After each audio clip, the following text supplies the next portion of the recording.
He's just a placeholder until something better comes along." Those words, spoken by my wife of 7 years, sliced through the ambient music and cheerful conversations at what was supposed to be my 35th birthday celebration. I froze, champagne flute halfway to my lips, as Natalie's voice carried from behind the partially open door of the venue's private lounge. "You've milked him long enough, sweetheart. Soon we'll find someone who matches our level." That acidic encouragement came from Lorraine, my mother-in-law, whose approval I'd foolishly sought for nearly a decade. I should have stormed in there, confronted them both, and created the kind of scene that would have made everyone uncomfortable. Instead, I gently pushed the door closed and walked back to my guests with a practiced smile that hid the collapsing universe inside me. Because you see, I already knew, and they had no idea what I had set in motion. My name is Daniel Mercer. Until 3 months ago, I was the proud owner of Mercer Dynamics, a supply chain logistics company that I built from nothing into an 8-figure business. I drove a Tesla Model S, lived in a 5,000-square-foot house in Buckhead's most exclusive neighborhood, and was married to Natalie, a former marketing executive whose classic beauty and sharp mind had captivated me from our first meeting. We met at a charity auction 8 years ago. I was there supporting a children's hospital that had saved my nephew's life. Natalie was there because, as she later admitted, that's where the money is. I found her honesty refreshing then. Funny how perspective changes things. Our courtship was a whirlwind. Within 6 months, we were engaged. Her mother, Lorraine, a high-end real estate agent with connections throughout Atlanta's social elite, initially seemed skeptical of me. Not of my success or wealth, she'd vetted that thoroughly, but of my background. "Daniel grew up in Decatur," she would tell people at our engagement party, as if announcing I had a communicable disease. What she meant was, he wasn't born into this world. He clawed his way in. She wasn't wrong. My father was a mechanic who died when I was 14. My mother cleaned houses to put me through college. I worked 2 jobs while earning my business degree. Nothing was handed to me. I fought for every opportunity. For years, I thought Lorraine had eventually warmed to me.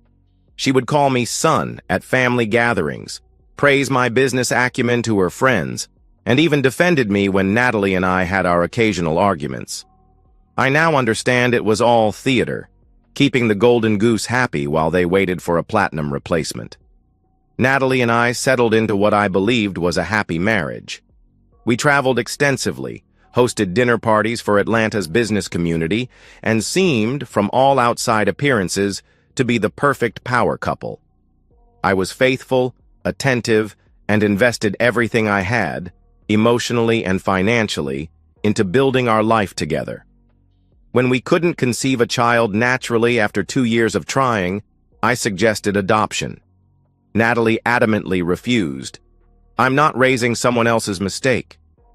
That should have been my first warning. But love blinds you to the flaws in others, especially when you've convinced yourself that you've found your soulmate. The first hint that something was wrong came last Christmas. Natalie received a text message during dinner that made her smile in a way she hadn't smiled at me in months. She excused herself and took the call in our bedroom, door closed. When she returned 30 minutes later, her explanation was vague. Just Jen having another crisis with her boyfriend. Jen was her college roommate who lived in Seattle now. They spoke maybe twice a year. Then came the unexplained charges on our joint credit card. A $700 lunch at Bacchanalia when she told me she was having a salad with her girlfriends. A weekend yoga retreat that coincided with her Instagram posts from a hotel bar nowhere near any retreat center. New lingerie that I never saw her wear. I'm not a naturally suspicious person. I trusted Natalie implicitly, but I'm also not a fool. After the third girls' night that ended with her coming home at 2 a.m. smelling of unfamiliar cologne, I decided to pay attention. The disrespect became more blatant. She would correct me in front of friends, not just on facts, but on opinions. "Daniel thinks cryptocurrency is the future," she'd say with an eye roll. But he also thought that juicing company was a good investment.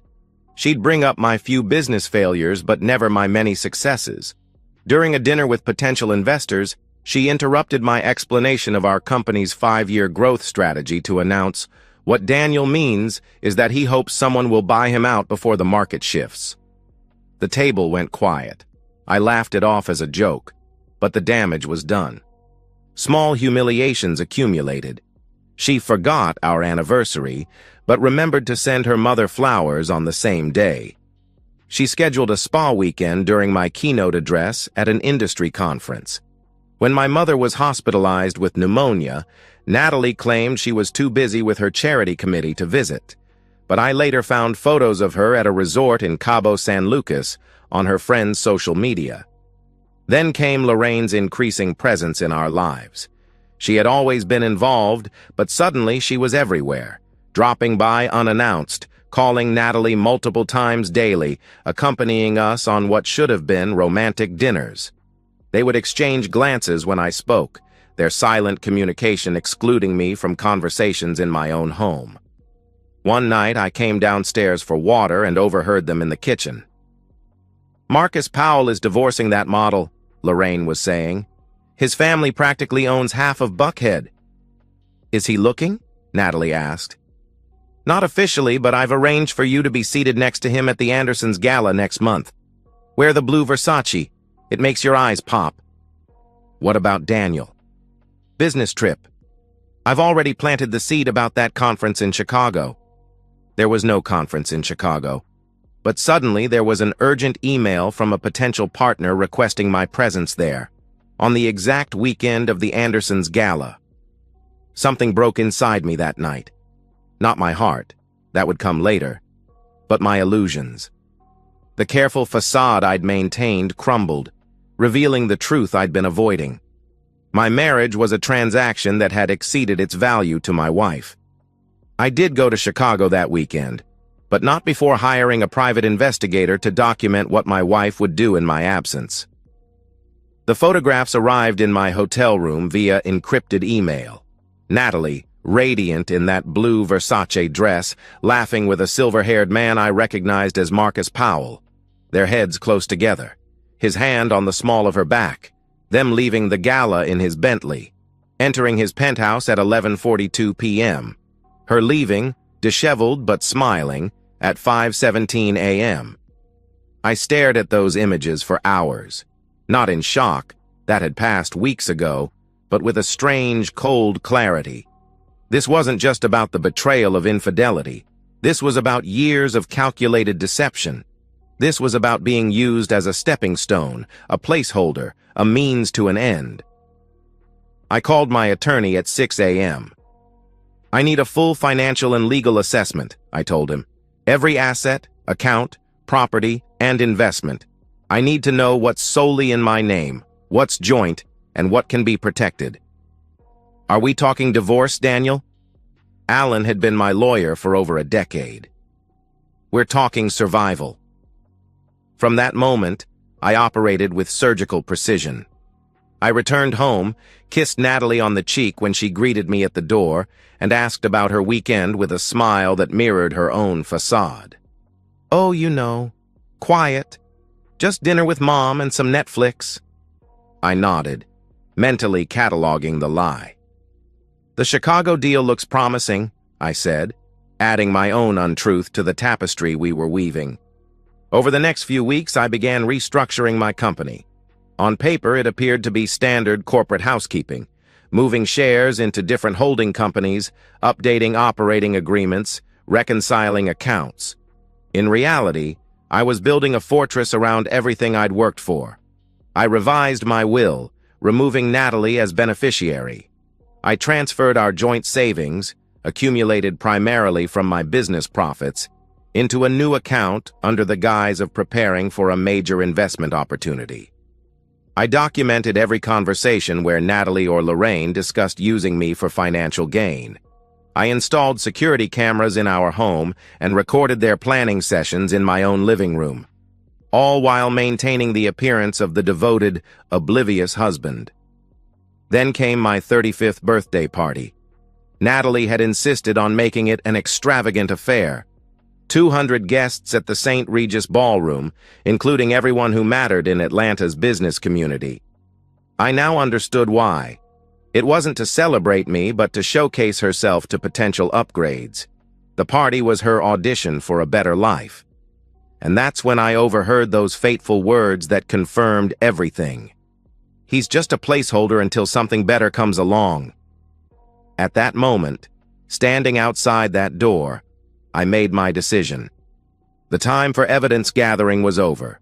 The time for action had arrived.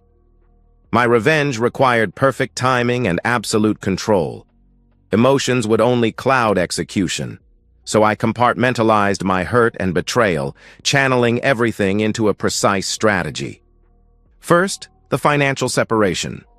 Over 3 days, I transferred all remaining joint assets into my secure accounts, removed Natalie as an authorized user on all credit cards, changed the passwords to every financial portal, liquidated investments that couldn't be protected, contacted all vendors associated with our household accounts to remove her access. Next, the legal groundwork.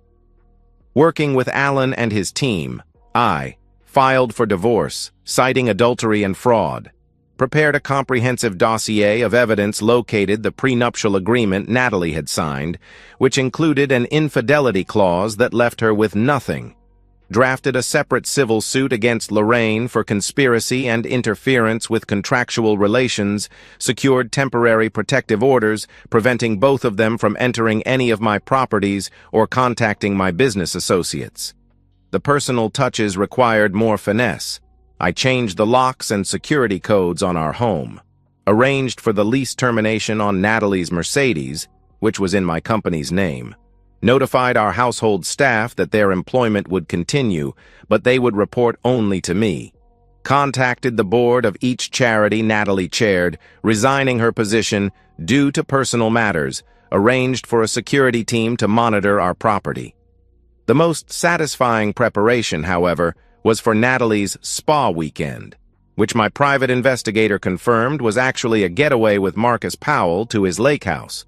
I had 3 days of uninterrupted time to set my plan in motion. I knew exactly when she would return. I knew exactly what she would find, and I knew exactly how her world would collapse. On the 3rd day of Natalie's absence, I sat in my home office watching the security camera feed. The time was 4:17 p.m. when her Uber pulled into our circular driveway. She looked refreshed, glowing even, the radiance of a woman who believed she was successfully juggling multiple lives. The first sign of trouble came when her key wouldn't work in the front door. I watched her try repeatedly, frustration building, before she rang the doorbell. No answer, of course. I had instructed the staff to take the afternoon off. She called my cell phone. I let it go to voicemail. After 20 minutes of increasing panic, trying every door, peering through windows, calling me repeatedly, she called her mother. 15 minutes later, Lorraine's Lexus screeched into the driveway. Their animated conversation outside my front door was captured perfectly by the doorbell camera. Lorraine suggested they go to her house to figure this out. As they turned to leave, a courier van pulled up. "Natalie Harrison Mercer?" the delivery person called out. "Yes?" "Legal documents for you and Lorraine Hatcher. Please sign here." The look on Natalie's face as she opened the large envelope was worth every second of the pain she had caused me. Pure, unadulterated shock followed by dawning horror as she flipped through the first few pages. Lorraine grabbed the documents, her face reddening as she scanned the contents. "This is outrageous! He can't do this!" But I could. And I had. They retreated to Lorraine's car, documents in hand, both on their phones, presumably calling their lawyers. The show was just beginning. Phase 2 unfolded exactly as planned. While they were meeting with Lorraine's attorney, Natalie's credit cards were declined as she attempted to pay the legal retainer. Her debit card also declined. Lorraine had to cover the full amount, the first of many financial burdens she would assume. When they left the lawyer's office, they found a repo company removing Natalie's Mercedes from the parking lot. The scene they created, Natalie screaming at the impassive repo men while Lorraine filmed on her phone, threatening lawsuits, was witnessed by several of her social circle exiting a nearby restaurant. By nightfall, Natalie's phone was exploding with notifications. The private investigator's photos of her weekend tryst had mysteriously appeared on social media.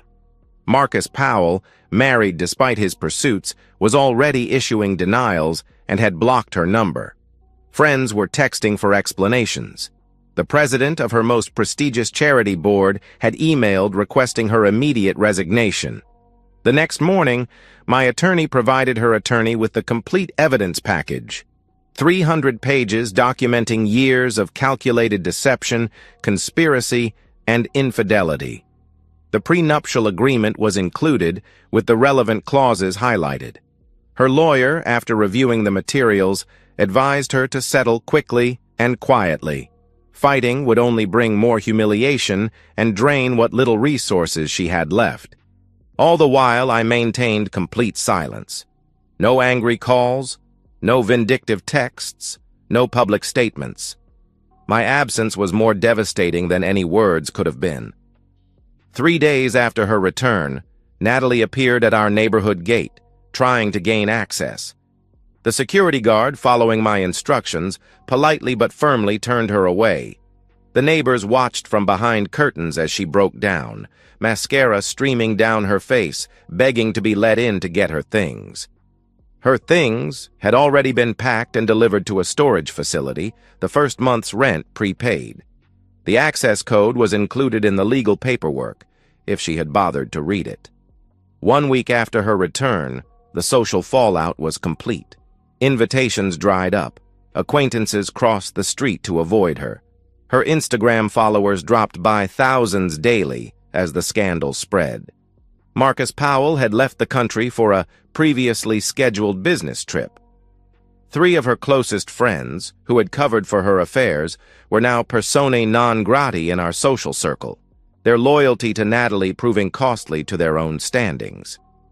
Lorraine faced her own reckoning.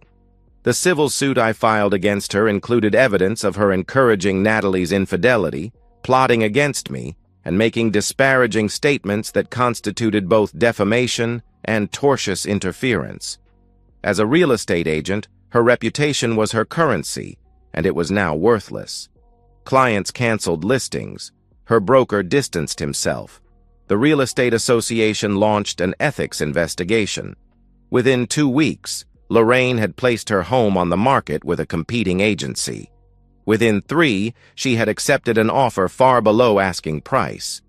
The legal proceedings moved with unusual speed, thanks to the overwhelming evidence and Natalie's inability to mount any meaningful defense.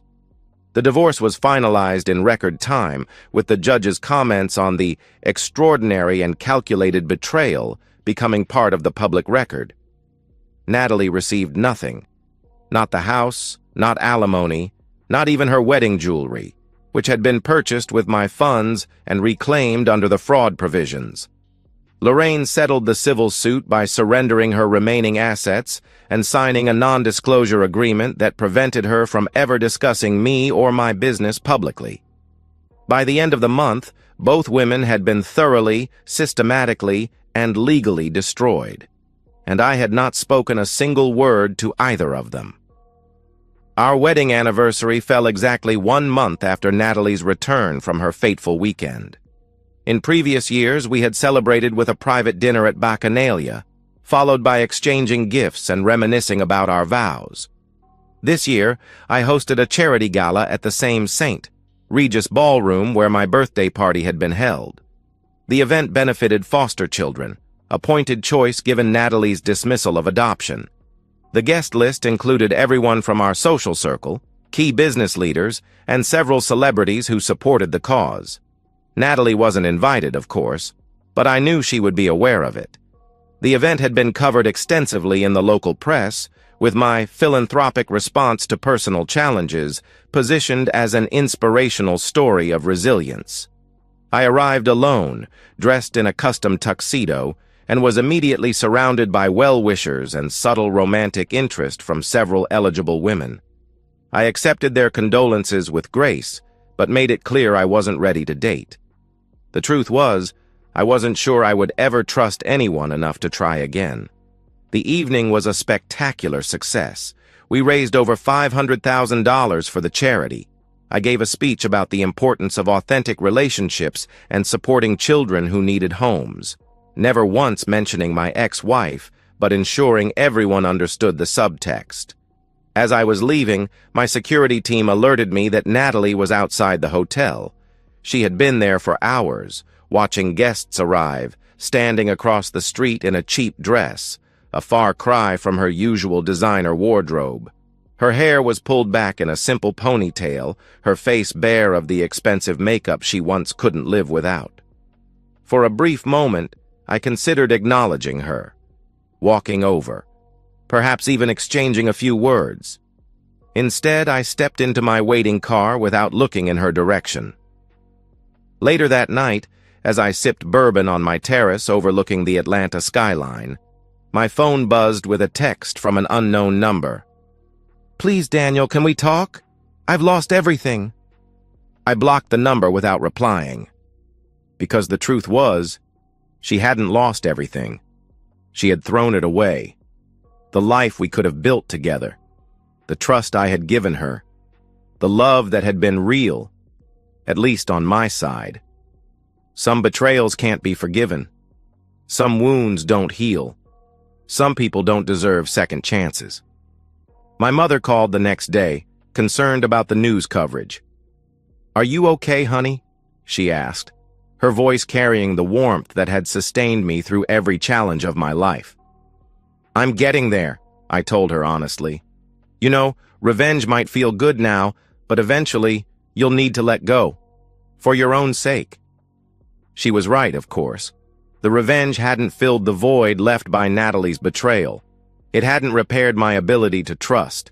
It hadn't made me whole again. But it had delivered justice. It had restored balance to a universe where she and Lorraine thought they could use and discard me without consequences. It had demonstrated that I wasn't a placeholder. I was the prize they had foolishly discarded. 6 months later, I sold Mercer Dynamics for $95 million. I donated a significant portion to organizations supporting children aging out of foster care and invested the rest. I bought a house on the coast, started writing the book I'd always wanted to write, and slowly rebuilt my capacity for joy. Occasionally, news of Natalie or Lorraine would reach me. Natalie working as a sales associate at a mid-tier department store. Lorraine moving to Florida to live with her sister. Their spectacular fall remained a cautionary tale in Atlanta social circles. I never spoke publicly about what happened. I never needed to. The evidence spoke for itself, and my silence communicated more than recriminations ever could. On what would have been our 10th anniversary, I received a letter from Natalie, forwarded through my attorney, as she still didn't have my address. It contained an apology, explanations, pleas for forgiveness, and a request to meet. I read it once, then placed it in a drawer alongside the only photograph of her I had kept. Our wedding day, when I had believed in forever. Maybe someday I would respond. Maybe someday the anger would fade enough to allow closure. Maybe someday I would want to hear what she had to say. But not today. Today I was no one's placeholder. I was simply, finally, free. And that's the end of today's story. If you enjoyed it, please give this video a thumbs up and drop a comment below. Your support helps the algorithm push my content further. If you're new to the channel, don't forget to hit that subscribe button. It really helps me keep creating more stories for you. Thanks for watching, and I'll see you in the next one.